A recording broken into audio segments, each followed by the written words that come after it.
Assalamualaikum warahmatullahi wabarakatuh.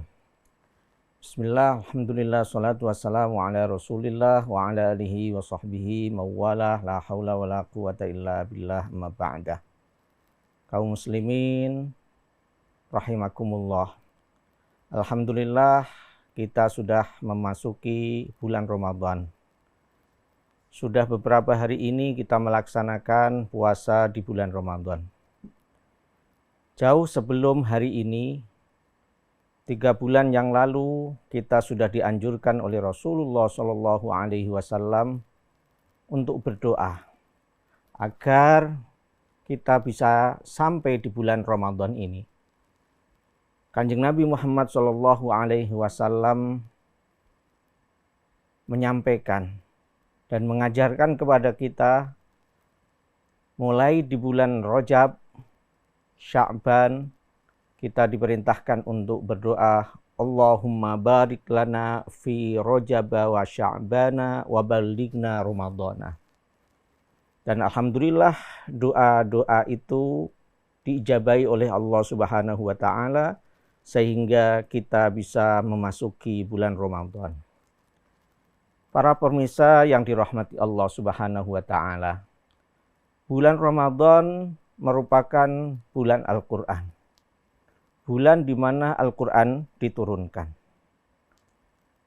Allah Subhanahu wa taala berfirman, A'udzu billahi minasyaitonir rajim. Syahrul Ramadan alladzi unzila fihi al-Qur'an hudal linnasi wa bayyinatin minal huda wal furqan. Al-ayah. Ayat ini menyampaikan kepada kita bahwa Al-Quran diturunkan di bulan Ramadan. Bahkan setiap tanggal 17 Ramadan kita memperingati Nuzulul Quran, di mana Al-Quran dulu pada zaman Rasulullah SAW pertama kalinya diturunkan Al-Quran kepada beliau. Para pemirsa yang dirahmati Allah Subhanahu wa taala. Bulan Ramadan ini ketika disebut sebagai bulan Al-Quran, maka Rasulullah SAW memberi keistimewaan bulan Ramadan ini, sehingga beliau di bulan Ramadan ini secara khusus disilaturahimi atau didatangi oleh malaikat Jibril yang setiap bulan Ramadan bertadarus kepada beliau Rasulullah SAW. Atau bertadarus secara bersama-sama dengan Rasulullah SAW.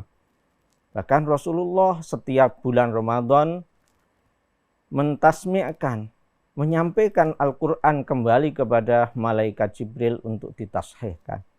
Oleh karena itu, kita sebagai kaum muslimin selayaknya juga mengikuti apa yang disabdakan oleh Rasulullah, yang disuri tauladankan oleh Rasulullah SAW kepada kita untuk memperbanyak bacaan Al-Quran di bulan Ramadan ini. Maka sejak di awal Ramadan mungkin kita harus mentargetkan setidaknya 1 juz dalam setiap harinya, atau bahkan 2 juz, atau bahkan kalau mempunyai waktu yang luang bisa 3 juz atau seterusnya. Yang penting ada dalam hari-hari di bulan Ramadan ini kita membaca Al-Quran, dan kalau bisa sampai hari ke-29 atau 30 Ramadan nanti kita sudah mengkhatamkan Al-Quran.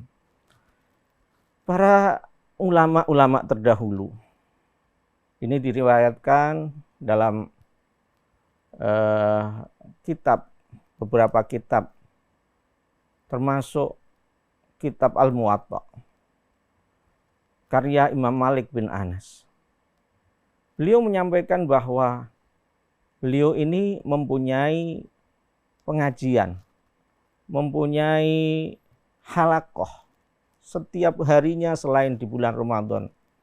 Maka ketika halaqah ilmi tentunya, maka beliau menyampaikan bahwa kalau datang bulan Ramadan, beliau mengkhususkan diri untuk memperbanyak membaca Al-Quran. Dan kajian keislaman yang lainnya, yang biasanya beliau menyampaikan kepada murid-muridnya, kepada kaum muslimin secara umum, maka khusus di bulan Ramadan beliau berhentikan dan khusus untuk membaca Al-Quran. Begitu juga Imam Syafi'i juga seperti itu, halakoh-halakoh ilmiah yang biasanya beliau adakan dengan para murid-muridnya selain di bulan Ramadan, maka di bulan Ramadan beliau juga mengkhususkan membaca dan mengkaji ayat-ayat Al-Quran. Sufyan Ats-Tsauri juga menyampaikan seperti itu, Al-Quran atau bulan Ramadan adalah bulan Al-Quran yang dikhususkan untuk membaca Al-Quran. Terutama lagi di 10 hari terakhir di bulan Ramadan, yang di situ ada Lailatul Qadar, yang para ulama menyampaikan Lailatul Qadar itu biasanya ada di hari-hari ganjil 10 hari terakhir di bulan Ramadan. Maka ibadah yang paling nikmat, ibadah yang paling bagus yang bisa dilaksanakan oleh kaum muslimin adalah membaca kalam Allah, membaca ayat-ayat suci Al-Quran. Dan para ulama juga menyampaikan lebih baik lagi malam harinya digunakan untuk memperbanyak membaca Al-Quran daripada siang harinya. Kalau siang hari kita sudah berpuasa. Oleh karena itu, menghidupkan malam hari untuk beribadah diantaranya tentu dengan tarawih setelah sholat isya, dan ditambah lagi membaca Al-Quran mungkin setelah tarawih sebagaimana sudah biasa di masjid-masjid kita, di musala-musala kita, bahkan di rumah-rumah kita. Atau bahkan sebelum sahur atau setelah sahur kita sempatkan untuk membaca Al-Quran. Oleh karena itu, mari di bulan Ramadan ini kita bersama-sama sebagai kaum muslimin yang mempunyai kitab suci Al-Quran, kita bisa membaca dan menghayati, mengamalkan ayat-ayat Al-Quran yang dulu pernah diturunkan kepada kita oleh Rasulullah SAW. Di antaranya dengan memperbanyak membaca ayat-ayat Al-Quran. Demikian, kurang lebihnya mohon maaf. Wal afu minkum, wallahul muwaffiq ila aqwamit thoriq. Assalamualaikum warahmatullahi wabarakatuh.